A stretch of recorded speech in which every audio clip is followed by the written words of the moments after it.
সমস্ত পাপের ভিতরে সবথেকে ভয়াবহ একটি পাপ হলো অবৈধ সম্পর্ক। যত পাপ আছে সমস্ত পাপের ব্যাপারে আল্লাহ সুবহানাহু ওয়া তাআলা এবং তার নবী মুহাম্মদ সাল্লাল্লাহু আলাইহি ওয়াসাল্লাম আমাদেরকে সতর্ক করেছেন এবং তার শাস্তির ব্যাপারে তিনি আমাদেরকে বলেছেন যে কোন পাপগুলো করলে পরকালে শাস্তি এবং কোন পাপ করলে ইহকালে শাস্তি। তো দুনিয়াতে যে পাপ করলে শাস্তি হবে সেই পাপের ভিতরে একটি গুরুত্বপূর্ণ পাপ হলো এবং ভয়াবহ পাপ হলো অবৈধ সম্পর্ক, যা অত্যন্ত ভয়াবহ। যদি কোনো ব্যক্তি দুনিয়াতে শিরিক করে তাহলে তার দুনিয়াতে কোনো শাস্তি নাই, পরকালে শাস্তি। যদি কেউ দুনিয়াতে সুদ খায়, ঘুষ খায়, তাহলে তার দুনিয়াতে শাস্তি নাই, পরকালে শাস্তি রয়েছে। কিন্তু অবৈধ সম্পর্ক, জেনা, ব্যভিচার এত জঘন্যতম একটি পাপ, যে পাপ করলে দুনিয়াতে শাস্তি নির্ধারিত রয়েছে। রাসূলুল্লাহ সাল্লাল্লাহু আলাইহি ওয়াসাল্লাম এবং আল্লাহ সুবহানাহু ওয়া তাআলা বলেছেন যে যারা দুনিয়াতে অবৈধ সম্পর্কে লিপ্ত হবে, জেনা ব্যভিচারে লিপ্ত হবে, তাদের শাস্তি। যদি কেউ অবিবাহিত যুবক যুবতী জেনায় লিপ্ত হয় তাহলে তাদেরকে 100 বেদের আঘাত করে 1 বছরের জন্য দেশ থেকে দেশান্তর করতে হবে। আর যদি কোনো বিবাহিত নারী পুরুষ জেনা ব্যভিচারে লিপ্ত হয় তাহলে তাদেরকে ইট পাথর ঢিল মেরে মেরে মেরে মেরে ফেলতে হবে। এটি হচ্ছে জেনা ব্যভিচারের শাস্তি দুনিয়াতে, এবং পরকালে এই শাস্তি ভয়াবহ শাস্তি রয়েছে। সম্মানিত সমবেত মুসল্লিবৃন্দ, এজন্য আমাদেরকে যে সমস্ত শাস্তির ব্যাপারে দুনিয়ায় এবং পরকালে ভয়াবহ শাস্তির ব্যাপারে বলা হয়েছে তার ভিতরে একটি শাস্তি হলো, একটি পাপ হলো অবৈধ সম্পর্ক। এ মর্মে আল্লাহ সুবহানাহু ওয়া তাআলা বলেন, ওয়ালা তাকরাবুজ জিনা ইন্নাহু কানা ফাহিশাতান ওয়া সাআ সাবিলা। আল্লাহ সুবহানাহু ওয়া তাআলা বলেন, ওয়ালা তাকরাবুজ জিনা, তোমরা জিনার নিকটবর্তী হয়ো না। ইন্নাহু কানা ফাহিশাতান ওয়া সাআ সাবিলা, এটা অশ্লীল এবং সবথেকে নিকৃষ্ট কাজ। দেখুন, পৃথিবীতে সবথেকে মারাত্মক পাপ হচ্ছে শিরক, যেটা করলে সমস্ত আমল বাতিল হয়ে যায়। আর এটা আল্লাহ সুবহানাহু ওয়া তাআলার সাথে সম্পর্ক। যদি কেউ শিরক করে তাহলে আল্লাহ সুবহানাহু ওয়া তাআলার সাথে কাউকে শরীক করলো এবং আল্লাহ তাআলাকে হেয় প্রতিপন্ন করলো, খাটো করলো, এবং আল্লাহকে অপমান করা হয়। তারপরেও আল্লাহ সুবহানাহু ওয়া তাআলা বলে নাই যে ওয়ালা তাকরাবু শিরক। এটা আল্লাহ সুবহানাহু ওয়া তাআলা বলেন, আল্লাহ বলেছেন যে লা তাদউ মা'আল্লাহি ইলাহান আহাদ, আমার সাথে তোমরা অন্য কাউকে শরীক করো না। লা তুশরিক বিল্লাহ, আল্লাহর সাথে শিরিক করো না, তিনি এই কথা বলেছেন। তো শিরিকের থেকেও একটা ভয়াবহ পাপ এটা হচ্ছে আপনার অবৈধ সম্পর্ক। এই জন্য আল্লাহ বলেছেন, আল্লাহ বললেও বলতে পারতেন যে তোমরা জিনা করো না, কিন্তু তিনি বলতেছেন লা তাকরাবুজ জিনা, তোমরা জিনার কাছেও যেও না, করো তো দূরে থাক, এটার নিকটবর্তীও হয়েও না। ইন্নাহু কানা ফাহিশাতান ওয়া সাআ সাবিলা। আর এই জেনা, ব্যভিচার, অবৈধ সম্পর্ক লিপ্ত হওয়া, এর নিকটবর্তী হওয়া সবথেকে অশ্লীল এবং নিকৃষ্টতম পথ। এজন্য আমাদেরকে জেনা, ব্যভিচার, অবৈধ সম্পর্ক এইগুলো থেকে বিরত থাকতে হবে। আজ বর্তমান সমাজে যদি আমরা লক্ষ্য করি, সকলেই আজকে এই জেনা ব্যভিচারে লিপ্ত হয়ে গেছে। সেই যুবক থেকে শুরু করে বৃদ্ধা পর্যন্ত সকলেই এই জঘন্যতম পাপের নিকটবর্তী হয়ে গেছে। অথচ আল্লাহ বলছেন লা তাকরাবুজ জিনা, তোমরা এর নিকটবর্তী হয়ো না। আল্লাহ সুবহানাহু ওয়া তাআলা অন্য আয়াতে বলতেছেন, ওয়াল্লাযিনা লা ইয়াদউনা মা'আল্লাহি ইলাহান আখার, তারা আল্লাহর সঙ্গে অন্য কোনো মাবুদকে যেন না ডাকে। ওয়ালা ইয়াকতুলুন নাফসাল্লাতী হারামাল্লাহু ইল্লা বিল হক, এবং অন্যায়ভাবে কাউকে যেন বিনা কারণে অন্যায়ভাবে কাউকে যেন হত্যা না করে। ওয়ালা ইয়াজনু ওয়ামান ইয়াফআলু যালিকা ফায়ালহাক আসামা। তারপর আল্লাহ বলতেছেন, এবং তোমরা যেন জিনা ব্যভিচারে নিকটবর্তী হয় না বা জিনা ব্যভিচারে লিপ্ত হও না। আল্লাহ প্রথম বললেন তোমরা শিরিক করো না, তারপর বললেন অন্যায়ভাবে কাউকে হত্যা করো না, তারপর তিনি বললেন তোমরা জিনা ব্যভিচারে লিপ্ত হও না। তারপর আল্লাহ সুবহানাহু ওয়া তাআলা বলতেছেন, যারা জেনা ব্যভিচারে লিপ্ত হবে, শিরকে লিপ্ত হবে, অন্যায়ভাবে যদি কাউকে হত্যা করে, তাহলে তাদের জন্য কিয়ামতের দিন রয়েছে দ্বিগুণ শাস্তি, এবং তারা কিয়ামতের দিন লাঞ্ছনাদায়ক শাস্তি উপভোগ করবে। যদি কেউ জেনা ব্যভিচার অবৈধ সম্পর্কে লিপ্ত হয়, তাহলে সে তো দুনিয়াতে শাস্তির সম্মুখীন হবে, পরকালেও তার জন্য রয়েছে ভয়াবহ শাস্তি। সম্মানিত সমবেত মুসল্লিবৃন্দ, অবৈধ সম্পর্কে এত ভয়াবহ একটি পাপ, যখন মানুষ যদি শিরিক করে, শিরিক করার পরেও তার ভিতরে কিন্তু অপমান কাজ করে না যে আমি শিরিক করতেছি। পৃথিবীতে জেনা ব্যভিচারের যে পাপের সিরিয়ালটা আছে, এটা হচ্ছে 5 নম্বরে। 1 নম্বর পাপ হলো আল্লাহর সাথে শিরিক করা, 2 নম্বর পাপ হলো পিতামাতার অবদ্ধ হওয়া, 3 নম্বর পাপ হলো মিথ্যা সাক্ষ্য দেওয়া, 4 নম্বর পাপ হলো অন্যায়ভাবে কাউকে হত্যা করা, আর 5 নম্বর সিরিয়ালে জেনা ব্যভিচারে লিপ্ত হওয়া। তো সিরিয়ালে এতগুলো পাপ, তারপরে দেখুন যে 1 নম্বর পাপ হচ্ছে শিরিক। যদি মানুষ শিরিক করে, সে পাপ করে, কিন্তু তার ভিতরে অপমানজনক কাজ করে না। যদি করতো তাহলে মানুষ শিরিক করতো না। তারপরে দেখুন পিতামাতার অবদ্ধ হওয়া।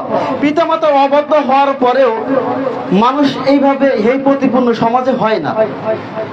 মিথ্যা সাক্ষ্য দেওয়ার পর, অন্যায়ভাবে হত্যা করার পরেও মানুষের কাছে হেয় প্রতিপূর্ণ হয় না। কিন্তু যদি কেউ ব্যভিচারে লিপ্ত হয়, জেনায় লিপ্ত হয়, হওয়ার পর সমাজে যদি কোনো যুবক যুবতী জেনা ব্যভিচারে লিপ্ত হলো, তখন তাকে সমাজে নিয়ে এসে তাদেরকে যখন অপমান করা হয়, শাস্তি দেওয়া হয়, তখন তাদের ভিতরে মনে হয় এই অন্যায় কাজে ধরা পড়ার আগে যদি আমি মৃত্যুবরণ করতাম। তার পরিবারের কাছে মনে হয় যদি মাটি ফাঁক হয়ে যেত, নিচে ঢুকে যেতে পারতাম। সমাজের কাছে মনে হয় কেন এরা এই সমস্ত জঘন্য পাপে লিপ্ত হলো, কারণ তাদের কাছে অপমান কাজ করে, তাদের কাছে লাঞ্ছনা কাজ করে। এজন্য শিরিক করলেও মানুষের ভিতরে অপমান কাজ যদি নাও করে, কিন্তু জেনা ব্যভিচার এমনও জঘন্যতম পাপ যা করলে মানুষের আত্মসম্মানে লাগে, অপমান বোধ হয়। যারা এই সমস্ত জেনা ব্যভিচারে লিপ্ত হয়, তারপর যদি ধরা খায়, তার ভিতরে অনুশোচনা জাগে, যদি মাটি ভাগ হয়ে যেত তাহলে আমরা মাটির নিচে ঢুকে যেতাম। এত জঘন্য এবং খারাপ কাজ হলো এই জেনা।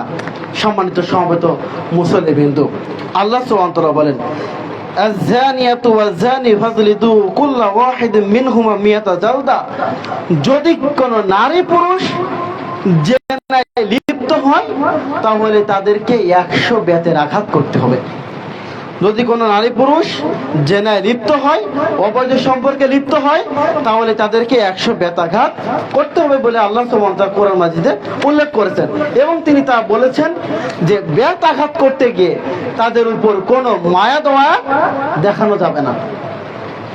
যদি কেউ জেনা ব্যভিচার করে, তাহলে তাদেরকে 100 বেতের আঘাত করতে হবে, এবং বেতের আঘাত করতে গিয়ে মায়া দেখানো যাবে না যে আমার ভাই অন্যায় কাজ করেছে, তাকে এত জোরে জোরে বেতের আঘাত করব, এই মায়া দেখানো যাবে না। তাদেরকে যথাযথ শাস্তি প্রদান করতে হবে।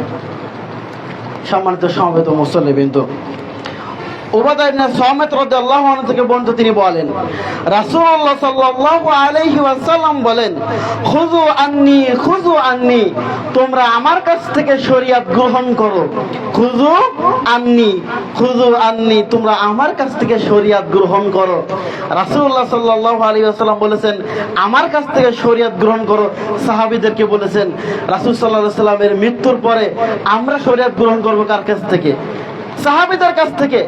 হাদিসের গ্রন্থ থেকে ইমাম বুখারী, ইমাম মুসলিম, তিরমিজি, নাসাই তারা যে হাদিস, সহিহ হাদিস রেখে গেছে, সেখান থেকে আমাদেরকে দিন গ্রহণ করতে হবে।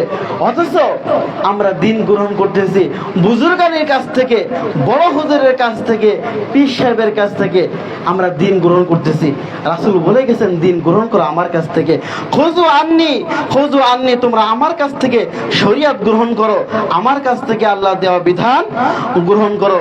এই কথা রাসূল সাল্লাল্লাহু আলাইহি ওয়াসাল্লাম দুইবার বললেন।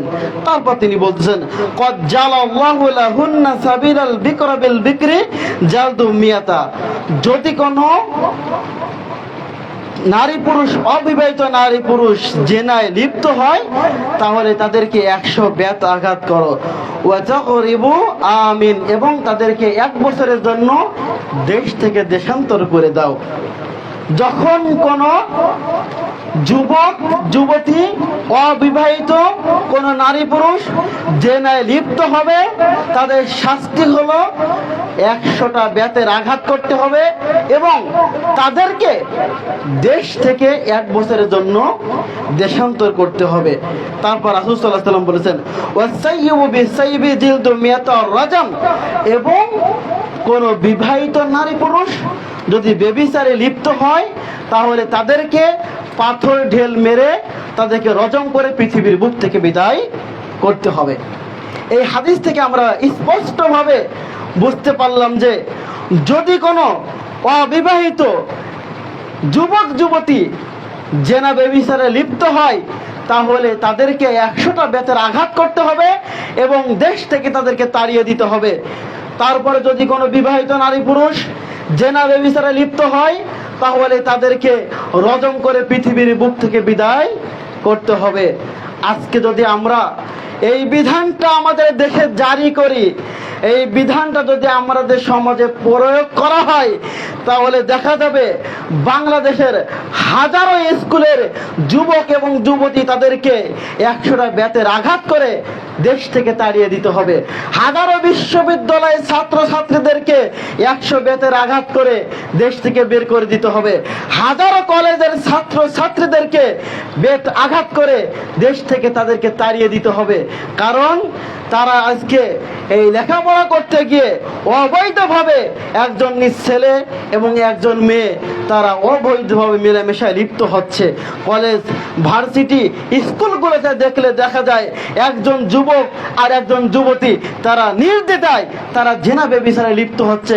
কেউ কিছু বলে না, কেউ কিছু মনেও করে না, বলার প্রয়োজনও মনে করে না।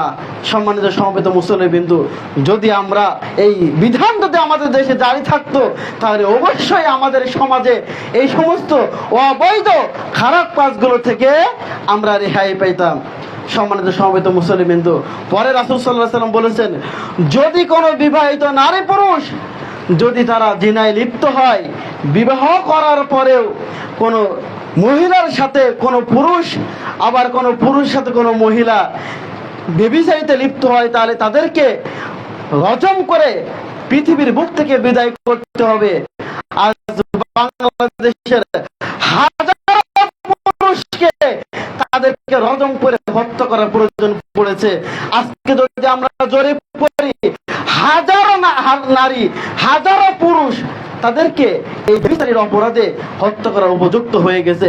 হাজারো দুলাভাই তাদেরকে হত্যা করার প্রয়োজন পড়েছে, কারণ এই দুলাভাইগুলো শালীর সাথে বিবাহ করার পরে শালীর সাথে জেনায় লিপ্ত হচ্ছে। স্বামী তার স্ত্রী থাকা সত্ত্বেও অন্য একজনের মহিলার সাথে জেনায় লিপ্ত হচ্ছে, আবার স্ত্রী স্বামী থাকা সত্ত্বেও অন্য পুরুষের সাথে জেনায় লিপ্ত হচ্ছে। সম্মানিত সমবেত মুসলিমবৃন্দ, এই বিধান যদি আমাদের সমাজে আমাদের সংবিধান ভাবে জারি থাকতো তাহলে হাজারো কেন লক্ষ লক্ষ নারী পুরুষ, লক্ষ লক্ষ যুবতী যুবক তাদেরকে রজম করে বেতের আঘাত করে তাদেরকে হত্যা করা হতো, বেতের আঘাত করে দেশ থেকে বের করে দেওয়া হতো। সম্মানিত সমবেত মুসলিমবৃন্দ, আমাদেরকে এই জঘন্যতম অন্যায় খারাপ কাজ থেকে আমাদেরকে বিরত থাকতে হবে। আল্লাহ সুবহানাহু ওয়া তাআলা আমাদেরকে এই জঘন্যতম অবৈধ সম্পর্ক থেকে বিরত থাকার তৌফিক দান করুক, আল্লাহুম্মা আমিন।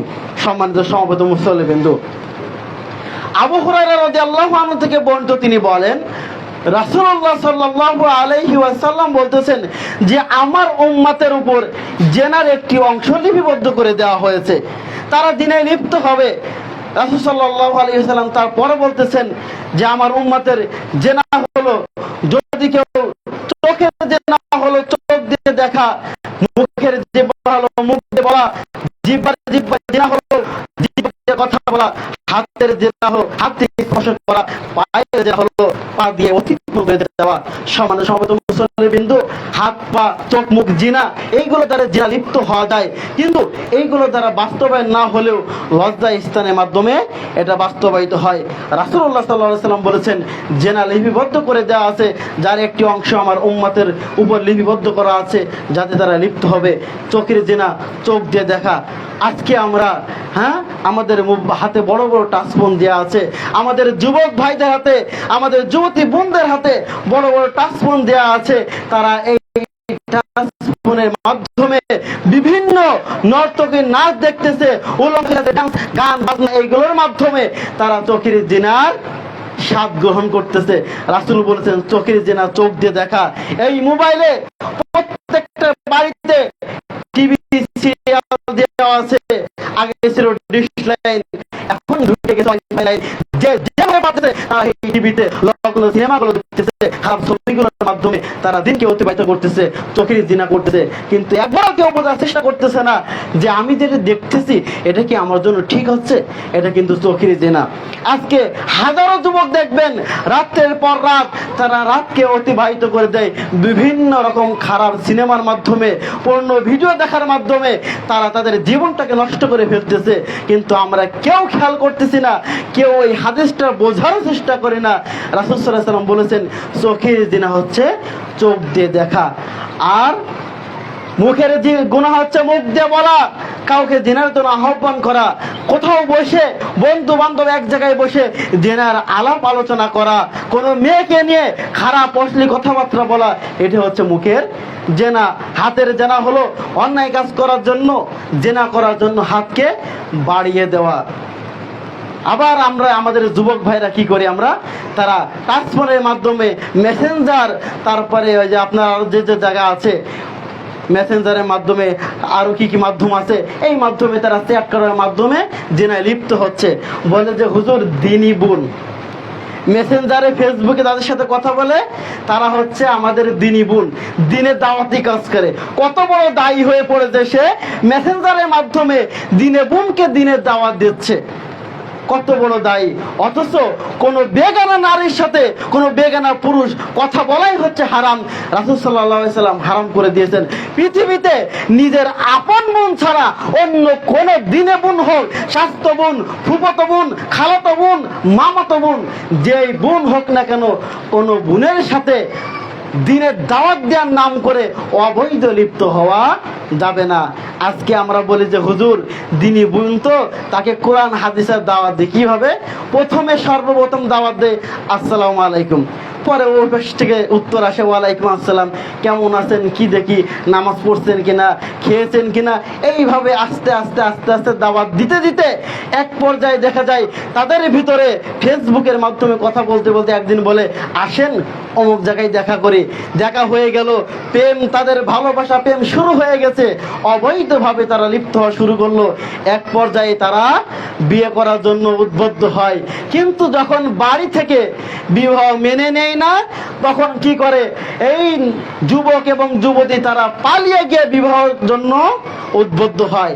অথচ রাসূল সাল্লাল্লাহু আলাইহি ওয়াসাল্লাম বলে গেছেন, যখন কোন মেয়ে বিবাহ দিতে হবে তখন সে মেয়ের অভিভাবক ছাড়া বিবাহ হবে না। কিন্তু আমাদের দেশে আজকে বিবাহ হচ্ছে একজন মেয়ে আর একজন ছেলে, অবৈধ সম্পর্ক মোবাইলের মাধ্যমে করার পর তারা এক পর্যায়ে বাড়ি থেকে বিবাহ মেনে নেয় না, দুইজনের হাত ধরে বাড়ি থেকে বের হয়ে যায় কোর্ট ম্যারেজ করে বিবাহ করে নিয়ে বছরের পর বছর সংসার করতেছে। অথচ এরা সম্পূর্ণভাবে হারাম, অবৈধ ছাড়া আর কোনো পথ নয়।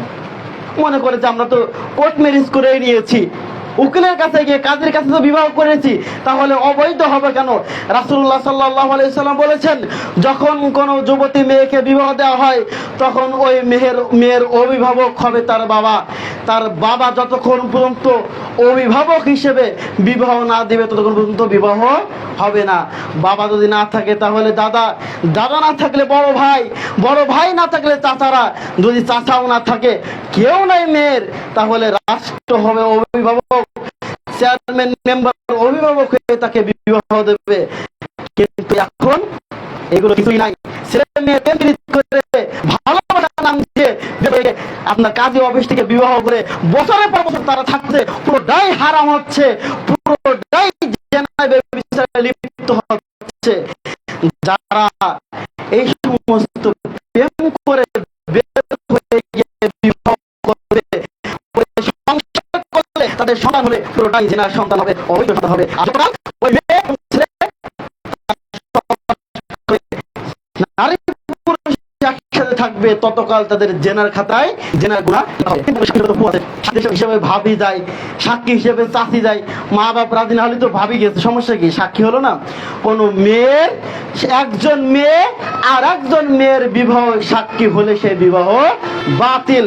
রাসূল সাল্লাল্লাহু আলাইহি সাল্লাম বলেছেন, যে বিবাহতে বাপ মা বা কোন পুরুষ অভিভাবক থাকে না সেই বিবাহ বাতিল, সেই বিবাহ কখনো গ্রহণযোগ্য হবে না।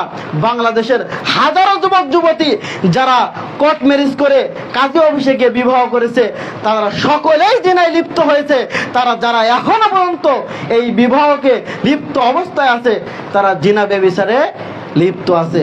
তাদের একটাই সমাধান, এই জেনা থেকে ফিরে আসতে হলে তাদের বাপ মাদেরকে আবার রাজি করিয়ে আবার নতুন করে বিবাহ করতে হবে, তারপর তাদের বিবাহ জায়েজ হবে।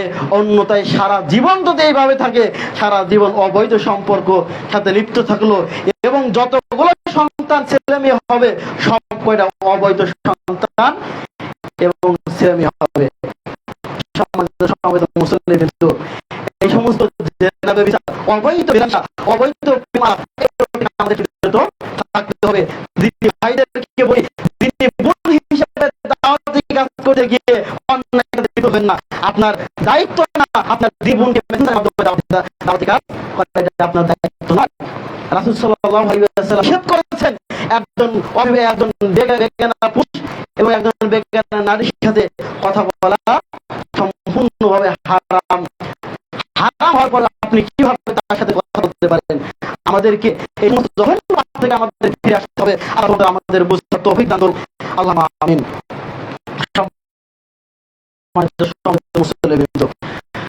عن ابي هريره رضي الله عنه قال আবু হুরায়রা বলেন قال رسول الله صلى الله عليه وسلم রাসূলুল্লাহ সাল্লাল্লাহু আলাইহি ওয়াসাল্লাম বলেছেন, সালাসাতুন লা ইউকাল্লিমুহুমুল্লাহু ইয়াওমাল কিয়ামাহ ওয়া লা ইউযাক্কিহিম ওয়া লাহুম ইয়ানজুরু ইলাইহিম ওয়া লাহুম আযাবুন আলীম।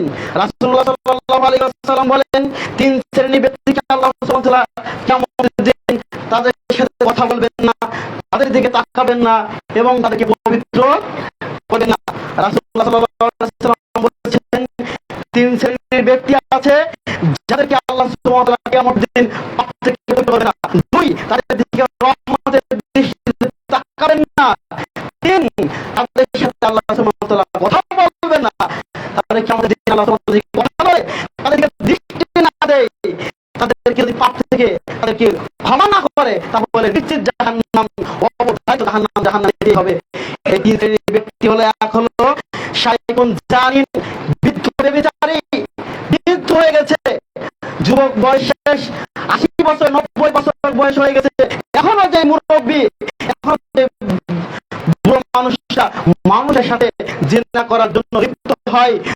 জিনা করে বৃদ্ধ বয়সে, যেখানে তার কথা ছিল ইবাদত করা, আল্লাহর কাছে তার ক্ষমা চাওয়ার জন্য, কিন্তু এই বয়সে এসে সে যদি কোনো মানুষের সাথে জিনা ব্যভিচারে লিপ্ত হয়, রাসূল বলতেছেন তাকে আল্লাহ সুবহানাহু ওয়া তাআলা ক্ষমা করেন না, তাকে পবিত্র করেন না, তার দিকে রহমতের দৃষ্টি দেবেন না, কথা বলবেন না। সে যদি 1000 হজ করে, সে যদি 7 করে, সে যদি 1000 কোটি দান করে, তারপরেও যদি সে বৃদ্ধ অবস্থায় জিনা ব্যভিচারে লিপ্ত হয়, আল্লাহ বলছেন 1000 সালাত তার কাজে আসবে না, তার তাহাজ্জুদ কাজে আসবে না, তার হজ দান সাদকা কিছুই কাজে আসবে না। কারণ সে বৃদ্ধ অবস্থায় জিনা করার কারণে আল্লাহ তার সাথে কথাও বলবেন না, তাকে পবিত্রও করবেন না, তাকে তার দিকে তাকাবেন না। সম্মানিত সমবেত মুসলিম, দ্বিতীয় ব্যক্তি হলো মালিকুল কাযযাব, মৃত্যু শাসক, যে শাসক আর ক্ষমতা থাকা সত্ত্বেও জনগণের জন্য মিথ্যা কথা বলে। এটা হতে পারে এই শাসক রাষ্ট্রপ্রধান হতে পারে, রাষ্ট্রপতি হতে পারে, হেডমাস্টার হতে পারে, মুহাদ্দিস হতে পারে, প্রিন্সিপাল হতে পারে, মসজিদের সভাপতি হতে পারে। যারা সমাজে যে যেখানে যে দায়িত্ব মালিকুল কাজ্জাব। যে সমাজে দায়িত্ববান হওয়ার পরেও জাতির সাথে লিপ্ত হবে সেই হয় মালিকুল কাজ্জাব। যদি রাষ্ট্রপ্রধান, রাষ্ট্রপতি হওয়ার পরেও, প্রধানমন্ত্রী হওয়ার পরেও জাতির সামনে জাতির কাছে মিথ্যা কথা বলে, মিথ্যা প্রতিপন্ন করে, তারপর সেভাবে মালিকুল কাজ্জাব। এখানে বলে কোনো মাদ্রাসার, কোনো স্কুলের প্রিন্সিপাল, হেডমাস্টার যদি জাতির জনসাধারণের সামনে মিথ্যা কথা বলে, মিথ্যা আশ্বাস দেয়, তাহলে সে মালিকুল কাজ্জাব, মিথ্যা শাসক হবে। মসজিদের সভাপতি, যদি কোনো এলাকার মেম্বার, চেয়ারম্যান, বিচারপতি যেই হোক না কেন, যদি মিথ্যা আশ্রয় নেই, জনগণের কাছে মিথ্যা বলে, সে হবে মালিকুল কাজ্জাব। সে কিয়ামতের দিন ক্ষতিগ্রস্ত হবে। আল্লাহ তাকে ক্ষমা করবেন না, আল্লাহ তার দিকে রহমতের দৃষ্টি তাকাবেন না, আল্লাহ তার সাথে কথা বলবেন না। 3 নম্বর হলো ওয়াইন মুস্তানের, অহংকারী দরিদ্র ব্যক্তি। অহংকারী দরিদ্র ফকির, গরিব মানুষ, আপনি রিকশা চালক, ওই মানুষ, আপনি কলেজের মধ্যে দাঁড়িয়ে আছেন, আপনার পেট চালানোর জন্য রিকশা চালাতে হবে, আপনি রিকশার উপর পা তুলে বসে আছেন, আপনাকে বলা হলো অমুক জায়গা থেকে তমুক জায়গায় যাবেন কিনা, অথচ আপনার যাওয়া জরুরি, কিন্তু আপনি অহংকার দেখিয়ে বসে আছেন, আপনি গেলেন না। আপনি একজন অহংকার দরিদ্র ব্যক্তি। একজন ফকির, আপনি ভিক্ষা করেন, আপনার কাজ হলো ভিক্ষা করা। 5 টাকা যখন দেওয়া হলো, তখন আপনি বললেন, 5 টাকা এই যুগে চলে নাকি? 5 টাকা কি হয়? আপনি বললেন আমার কাছে 10 টাকা দিলাম। এই যে অহংকার করে আপনি কথা বললেন, এজন্য আপনাকে কেমন ক্ষতিগ্রস্ত অন্তর্ভুক্ত হতে হবে। অহংকার করা যাবে না। অহংকার আল্লাহ সুবহানাহু ওয়া তাআলা চাদর, লুঙ্গি, ইজার, এটা নিয়ে টানাটানি করা যাবে না, অহংকার করা যাবে না। রাসূল বলেছেন, অহংকারের দরিদ্র ব্যক্তি এর সাথে আল্লাহ সুবহানাহু ওয়া তাআলা কিয়ামতের দিন কথা বলবেন না। সমাবেশ মুসলমানবিন্দু, আয়েশা রাদিয়াল্লাহু আনহা তিনি বলেন, রাসূলুল্লাহ সাল্লাল্লাহু আলাইহি ওয়াসাল্লাম বলেছেন, মুসলমানের কোন মুসলমান, এক মুসলমান আর এক মুসলমানের জন্য রক্ত হালাল নয়। একজন মুসলমান মুসলমানের সাথে হত্যায় লিপ্ত হবে, অন্যায়ভাবে হত্যা করবে, এটা জায়েজ নয়। তবে 3 শ্রেণীর ব্যক্তিকে হত্যা করা যায়। 3 শ্রেণীর ব্যক্তিত্ব রাসূল সাল্লাল্লাহু আলাইহি ওয়াসাল্লাম হালাল করেছেন। এক, যে ব্যক্তি মানুষকে হত্যা করেছে, তাকে হত্যার বদলে হত্যা করা হবে। এই কিসাস, যে যদি কেউ কাউকে হত্যা করে, যদি আপনি আমাকে হত্যা করেন, তাহলে আমাকে হত্যা করা হবে। এই হত্যা রাসূল সাল্লাল্লাহু আলাইহি ওয়াসাল্লাম হালাল করেছেন। 2, যদি কেউ বিবাহিত পুরুষ জেনায় ব্যভিচারে লিপ্ত হয়, তাহলে তাকে পাথর মেরে হত্যা করতে হবে। এই ব্যক্তিকে হত্যা করার জন্য রাসূল সাল্লাল্লাহু আলাইহি ওয়াসাল্লাম বলেছেন। 3, যে ব্যক্তি আল্লাহ এবং রাসূলকে বিধানকে অস্বীকার করবে, বেদুইন হয়ে যাবে, ধর্ম ত্যাগ করবে, তাকে হত্যা করা যাবে। এই 3 শ্রেণীর ব্যক্তিদের পৃথিবীর আর কোন মুসলমানকে হত্যা করা জায়েজ নাই। তো কাউকে হত্যা করতে পারবে না, সকলেকে হত্যা করা হারাম করেছে 3 শ্রেণীর ব্যক্তি ব্যতীত। রাসূলুল্লাহ সাল্লাল্লাহু আলাইহি ওয়াসাল্লাম বলেন, 3 শ্রেণীর ব্যক্তি ব্যতীত অন্য কাউকে হত্যা করা যাবে না। তার 1 শ্রেণীর ব্যক্তি, যে ব্যক্তি রাসূলের বিধানকে অমান্য করবে, রাসূলের আল্লাহর যে বিধানকে অমান্য করবে। যদি কোনো ব্যক্তি বলে যে আমি কোরআনকে মানি না, যদি কোনো ব্যক্তি বলে মুহাম্মদ সাল্লাল্লাহু আলাইহি ওয়াসাল্লামকে মানি না, যদি কোনো ব্যক্তি বলে যে মদ আজকে থেকে হালাল, তাহলে এই ব্যক্তিকে হত্যা করতে হবে, এই ব্যক্তিকে ফাঁসির কাস্টে ঝুলাতে হবে।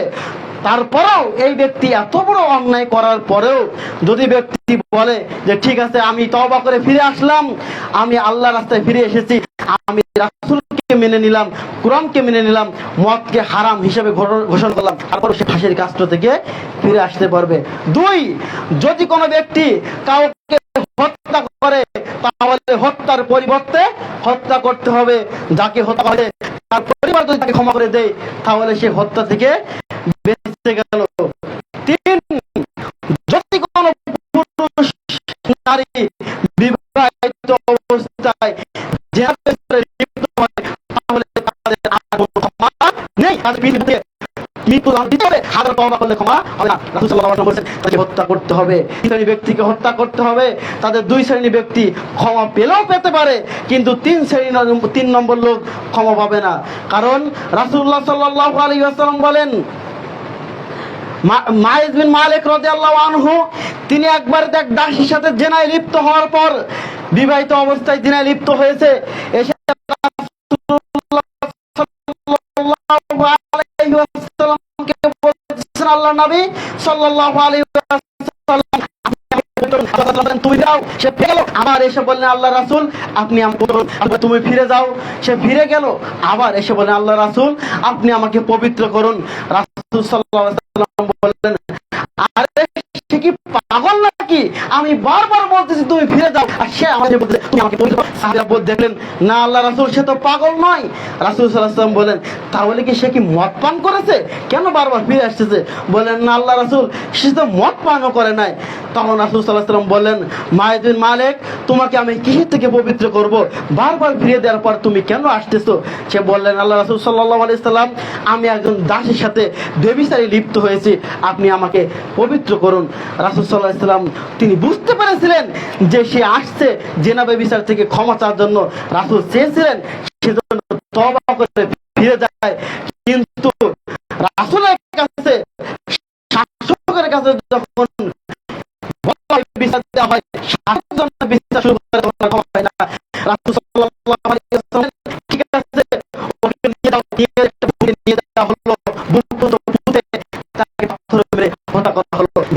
হওয়ার কারণে পাথর মেরে দুনিয়া থেকে বিদায় করে দেওয়া হলো। ঠিক তেমনি ভাবে আরেকটা হাদিসে মনে রয়েছে গ্রামে যে গোত্রের একজন মহিলা সে জেনা ব্যভিচারে লিপ্ত হওয়ার পর আল্লাহর নবী সাল্লাল্লাহু আলাইহি ওয়াসাল্লাম বলেন আল্লাহর নবী সাল্লাল্লাহু আলাইহি ওয়াসাল্লাম আপনি আমাকে পবিত্র করুন। রাসূল সাল্লাল্লাহু আলাইহি ওয়াসাল্লাম বললেন তুই ফিরে যাও। আবার বলে আল্লাহ রাসূল আমাকে পবিত্র করুন। রাসূল বললেন ফিরে যান। আবার বলে আল্লাহর নবী আমাকে পবিত্র করুন। রাসূল বললেন তুই ফিরে যাও। তখন তিনি বললেন আল্লাহর নবী আপনি কি মায়ের মালিকের মতন আমাকে ফিরিয়ে দিতে চাচ্ছেন, আপনি আমাকে পবিত্র করুন। রাসূল বললেন কিসের থেকে আমাকে পবিত্র করব? বলেন দেখুন ব্যভিচার করার কারণে আমার পেট ফুলেছে, আমার পেটে ব্যভিচারী বাচ্চা, আপনি আমাকে পবিত্র করুন। রাসূল সাল্লাল্লাহু আলাইহি ওয়াসাল্লাম বললেন তুমি ফিরে যাও, এই বাচ্চা যখন পেশাব হবে, যখন বাচ্চা দুনিয়ায় ভূমিষ্ঠ হবে তখন তুমি আমার কাছে আসো, তোমাকে পবিত্র করব। মহিলা ফিরে গেলেন, বাচ্চা ভূমিষ্ঠ হলো। আবার রাসূলের কাছে বলছে আল্লাহ নবী এই যে দেখুন আমার বাচ্চা প্রসব হয়েছে, আপনি আমাকে পবিত্র করুন। রাসূল বললেন বাচ্চাটাকে তুমি নিয়ে যাও, যখন দুধ ছাড়া পড়বে তখন তুমি আসো, তোমাকে পবিত্র করব। রাসূল সাল্লাল্লাহু আলাইহি ওয়াসাল্লাম চাচ্ছেন যে সে তওবা করে যেন মুক্তি পেয়ে যায়, কিন্তু দেখুন তাদের মনে আল্লাহ সুবহানাহু ওয়া তাআলা এত ভয় যে পরকাল দুনিয়া হাতে থাকে কিন্তু পরকাল হাতে থাকে। যখন বাচ্চাটা খাওয়ার মন হয়েছে রাসূলের কাছে আসলেন, এসে বলেন আল্লাহর নবী আমাকে পবিত্র করুন। আল্লাহ সাল্লাল্লাহু আলাইহি ওয়াসাল্লাম দেখলেন বাচ্চাটির হাতে এক টুকরা রুটি আছে, রুটি খেতে পারতেছে, তার মানে খাওয়ার উপযুক্ত হয়েছে। রাসূল সাল্লাল্লাহু আলাইহি ওয়াসাল্লাম বলেন সাহাবীরা এই মহিলাকে জমিতে নিয়ে যাও, একটা ভূমিতে নিয়ে যাওয়া হলো, তাকে বুক পর্যন্ত পুঁতা হলো। পুঁতার পর সাহাবীরা চতুর্পাশ থেকে পাথর মেরে তাকে হত্যা করার চেষ্টা করতেছে, তাকে হত্যা করার উপযুক্ত হয়ে গেল। খালিদ বিন ওয়ালিদ রাদিয়াল্লাহু আনহু একটি পাথর যখন মহিলার মুখের উপর মারলেন, পাথরটা মুখে লেগে মুখ ফেটে রক্তে এসে খালিদ বিন ওয়ালিদের গায়ে লাগলো।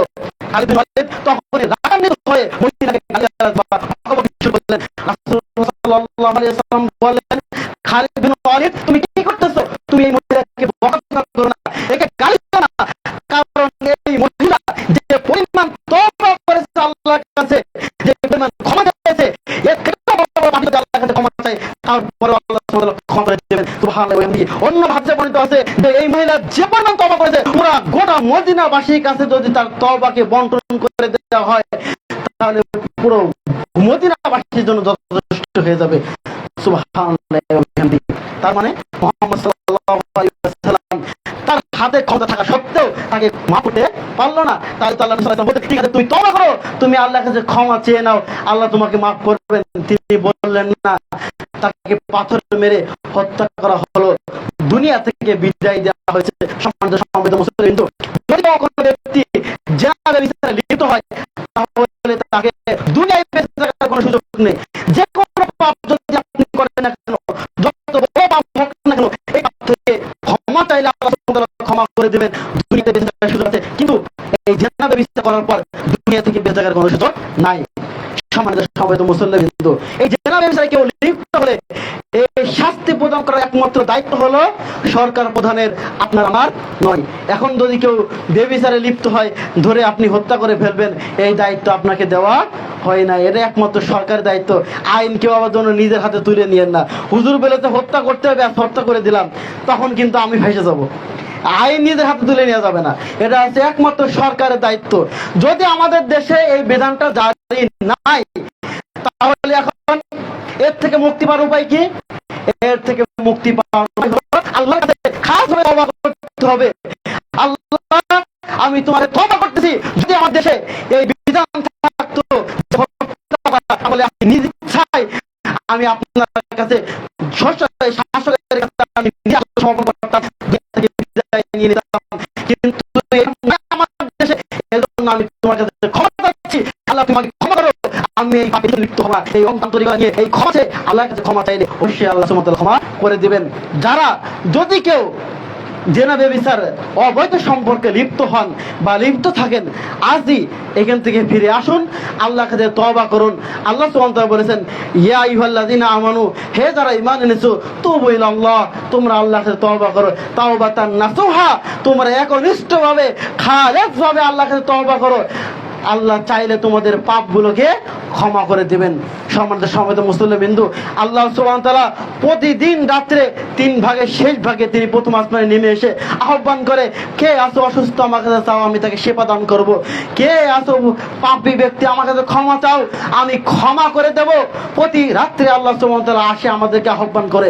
আমরা শুধু যদি আল্লাহর কাছে ক্ষমা চাই, অবশ্যই আল্লাহ সুবহানাহু ওয়া তাআলা আমাদেরকে ক্ষমা করবেন।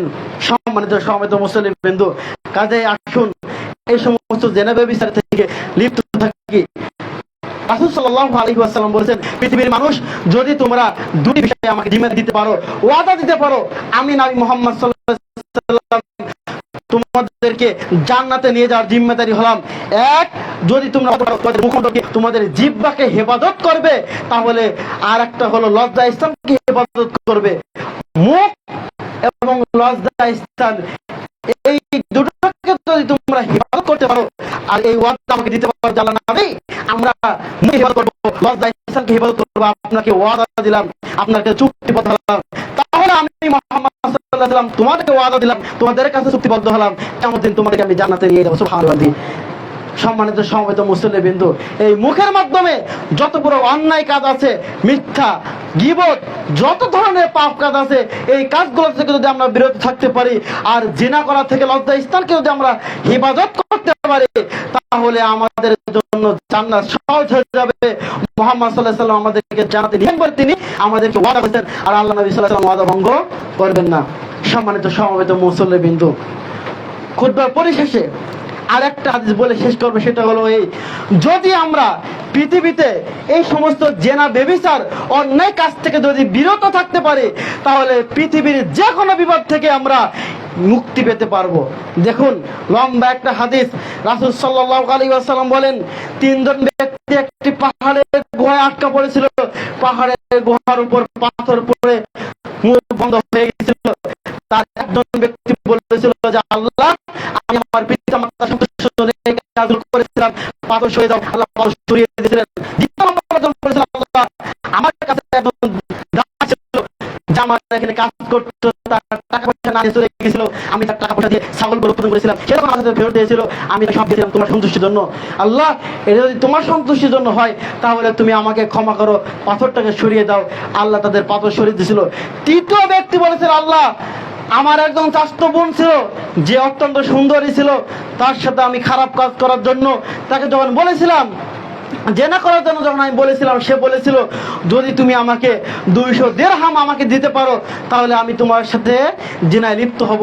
চাচাতো বোনের ধারণা ছিল যে সে যেরকম গরিব মানুষ, তার পক্ষে 200 দিরহাম সহি করা, একত্র করা সম্ভব হবে না। এই জন্য সে বলেছিল, সে লোকটা পরিশ্রম করে, কঠোর পরিশ্রম করে 200 স্বর্ণ মুদ্রা দিরহাম যখন সে জোগাড় করে এনে তার চাচাতো বোনকে বলেছিল, নাও এই যে 200 স্বর্ণ মুদ্রা, তোমার সাথে আমার জিনায় লিপ্ত হতো করো, সুযোগ দিয়ে দাও। যখন সে 2 পায়ের মাঝখানে বসলো, তখন বলল, আল্লাহর বান্দা, তুমি আল্লাহকে ভয় করো, তুমি আমাকে নষ্ট করো না, আমার শুধু নষ্ট করে দিও না। সে আল্লাহকে ভয় করেছিল। তখন সে বলল, আল্লাহ যদি এই কাজটা তোমার সন্তুষ্টজনক করে থাকে তাহলে তুমি পাথরটাকে সরিয়ে দাও। পাথর সরে গেল, তারা সেই বড় বিপদ থেকে মুক্তি পেয়ে গেছিল। সম্মানিত সমবেত মুসলিমবৃন্দ, যদি আমরা এই ধরনের অন্যায়, জেনা ব্যভিচার, অবৈধ সম্পর্কের সাথে যদি লিপ্ত থাকি আর আল্লাহ সন্তুষ্টির জন্য এইগুলো যদি পরিত্যাগ করি, এখান থেকে যদি ফিরে আসতে পারি, তাহলে আল্লাহর কাছে বড় বিপদের সময় আল্লাহর কাছে বলতে পারবো, আল্লাহ অমুক সময় আমি তোমার ভয়ে এই জেনা থেকে ফিরে এসেছিলাম, এই ব্যভিচার থেকে ফিরে এসেছিলাম, এই অবৈধ সম্পর্ক থেকে ফিরে এসেছিলাম, আল্লাহ তুমি আমাকে এর থেকে মুক্তি দাও। আল্লাহ সুবহানাহু ওয়া তাআলা বড় বিপদ থেকে মুক্তি দিবেন। আল্লাহ সুবহানাহু ওয়া তাআলা আমাদের বোঝার তৌফিক দান করুন, আল্লাহুম্মা আমিন। সম্মানিত সমবেত মুসলিমবৃন্দ, তাই পরিশেষে বলি, যারা যুবক ভাই হোক, যুবক যুবতী হোক এবং মসজিদের সকল নারী এবং পুরুষ মুসল্লিদেরকে বলি, অবৈধ সম্পর্ক থেকে আমাদেরকে ফিরে আসতে হবে। অবৈধ সম্পর্কে যারা মেসেঞ্জারে, ফেসবুকে অন্য মেয়েদের সাথে রিলেশন রেখেছেন, পার্কে ঘুরতে যান, ফুচকা খেতে যান, তাদেরকে বলবো দয়া করে আপনারা এই দিনের পথ থেকে ফিরে আসেন, এই দিনের পথ থেকে ফিরে আসেন, অবৈধ পথ থেকে ফিরে আসেন। রাসূলুল্লাহ সাল্লাল্লাহু আলাইহি ওয়াসাল্লাম বলেছেন, পৃথিবীতে দুটি পাপ আছে, যে পাপ মানুষ না করে পাপী, যে পাপ মানুষ না করে পাপী। আর একটা পাপ হলো, যে কোনো নারী যদি সাজসজ্জা করে সেজে গুজে সেন্ট মেখে বাইরে বের হয়, কোন পুরুষকে যদি বেগানা পুরুষকে দেখায়, তাহলে সে ব্যভিচারে লিপ্ত হলো। সম্মানিত যদি বের হয়, তাহলে আপনি ব্যভিচারে লিপ্ত হলেন। ব্যভিচার করলে যে না হয়, আপনার সেজে গুজে বের হওয়ার কারণে এই গুণটা হলো। এই জন্য আপনাকে বলি, মসজিদে দিনে আপনি শুধুমাত্র সাজবেন আপনার স্বামীর জন্য, তাছাড়া অন্য কারোর জন্য সারা জায়েজ নয়। আপনি বাইরে বের হতে গেলে আপনার আশকারা মাসকারা কত কিছু লাগে, সাজতে 1 ঘন্টা লাগে, কার জন্য সাজবেন? এই সেজে গুজে যদি আপনি বের হন, তাহলে আপনার ব্যভিচার করার গুণ আপনার আমলনামায় লেখা হবে। এখান থেকে আপনাদেরকে বিরত থাকতে হবে। আল্লাহ সুবহানাহু ওয়া তাআলা আমাদের বোঝাতে হবে। আল্লাহ তুমি আমাদেরকে জেনা ব্যভিচার, অবৈধ সম্পর্ক থেকে ফিরে থাকার তৌফিক দান করো, আল্লাহুম্মা আমিন। আল্লাহ দ্বীনি বোনের নাম দিয়ে যে সমস্ত দিনে ভাইরা প্রেমিকাদের সাথে, অন্যান্য মেয়েদের সাথে লিপ্ত হচ্ছে অন্যায় কাজে, তুমি তাদেরকে হেদায়েত দান করো, তারা এই সমস্ত জেনা ব্যভিচার থেকে ফিরে আসতে পারে, আল্লাহুম্মা আমিন।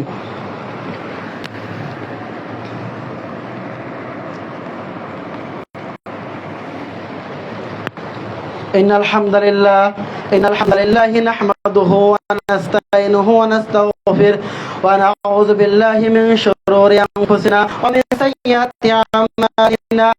من يهد الله فلا مضل له ومن يضلل فلا هادي له.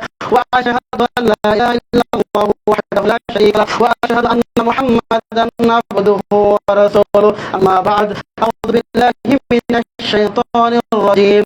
بسم الله الرحمن الرحيم. إن الله وملائكته يصلون على النبي يا أيها الذين آمنوا صلوا عليه وسلموا تسليما.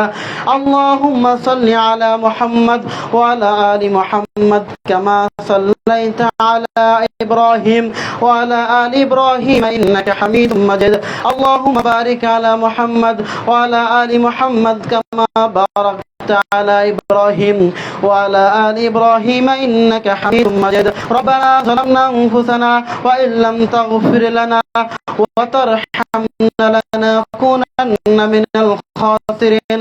ربنا آتنا في الدنيا حسنة وفي الآخرة حسنة وقنا عذاب النار. رب ارحمهما كما ربياني صغيرا. رب ارحمهما كما ربياني صغيرا. সম্মানিত মসজিদের মুসল্লিবৃন্দ এবং যুবক ভাই এবং সকলকে আমি জানাচ্ছি, আজকের খুতবায় যে বিষয়টি নিয়ে আলোচনা করলাম, অত্যন্ত ভয়াবহ একটি পাপ, অবৈধ সম্পর্ক। আমরা সকলে অবৈধ সম্পর্ক থেকে, যে সমস্ত যুবক ভাইদের এখনো পর্যন্ত গার্লফ্রেন্ড আছে, তাদেরকে বলবো এই সমস্ত গার্লফ্রেন্ড গুলোকে বাদ দিতে হবে। যাদের গার্লফ্রেন্ডের নাম্বার মোবাইলে সেভ করা আছে, আজকে বাড়িতে যে ডিলিট করে দিবেন এবং তাকে বলে দিবেন আজকের পর থেকে তোমার সম্পর্ক বাতিল, তোমার সাথে সম্পর্ক রেখে পরকাল হারাতে চাই না। 2, যে সমস্ত মেসেঞ্জারে চ্যাট করা হয় সেগুলো চ্যাট করা বন্ধ করতে হবে। যতগুলো মাধ্যম আছে সমস্ত মাধ্যমগুলো বন্ধ করতে হবে। রাত্রে যে সমস্ত ভাই যদি ছবিগুলো দেখেন, এইগুলো থেকে বিরত থেকে রাত 10টার ভিতরে ঘুমিয়ে যাওয়ার চেষ্টা করবেন। আর ফজরের আগে কমপক্ষে 1 ঘন্টা আধা ঘন্টা আগে উঠে আপনার পাপের জন্য আল্লাহর কাছে ক্ষমা চাইবেন। আল্লাহ তোমাদের অবশ্যই ক্ষমা করবেন। আল্লাহ সুবহানাহু ওয়া তাআলা আমাদেরকে বুঝা এবং আমল করার তৌফিক দান করুন। আমিন। আল্লাহ যারা অসুস্থ তাদের সকলকে সেবা কামেলা আজলা দান করুন। আল্লাহ আমিন। আল্লাহ যারা ঋণগ্রস্ত আছে তাদের ঋণ মুক্ত হওয়ার তৌফিক দান করুন। আল্লাহ আমিন। আল্লাহ যারা আমরা ঈমান বেঁচে আছি আমাদের সকলকে ঈমানের উপর অটল থেকে দুনিয়া থেকে বেঁচে থাকার তৌফিক দান করুন। আল্লাহ আমিন। আল্লাহ যারা মৃত্যুবরণ করেছে তাদের কবরের আযাব মাফ করার তৌফিক দান করুন। আল্লাহ আমিন। আল্লাহ যারা মৃত্যুবরণ করেছে তাদের সমস্ত গুনাহ মাফ করে জান্নাতুল ফেরদাউস দান করুন। আল্লাহ আমিন। আল্লাহ তুমি আমাদের সকলকে জান্নাতুল ফেরদাউসের মেহমান হিসেবে কবুল করে নাও। আল্লাহ আমিন। আল্লাহ আজকে যে আলোচনা করেছি এই আলোচনার উপর আমল করার তৌফিক দান করুন। আল্লাহ আমিন। সুবহানাকা আল্লাহুম্মা ওয়া বিহামদিকা আশহাদু আল্লা ইলাহা ইল্লা আনতা আস্তাগফিরুকা ওয়া আতুবু ইলাইহি। কুমু লিস-সালাহ কাতার সুজা করুন।